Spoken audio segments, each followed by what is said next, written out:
Si Jesus po ang tinutukoy na tunay na Diyos sa unang Juan, Kabanatang 5, Talatang 20.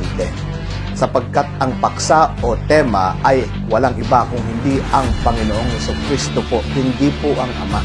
Ito po ang sabi sa unang Juan, Kabanatang 5, Talatang 20. At nalalaman nating naparito na ang anak ng Diyos at binigyan niya tayo ng pangunawa upang makilala natin ang tunay na Diyos at tayo'y nasa tunay na Diyos sa kanyang anak na si Jesucristo.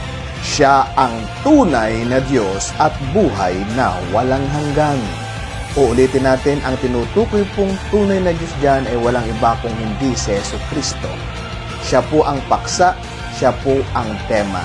3 beses siyang inulit ang tunay. Sana po maintindihan niyong mabuti yan. Salamat.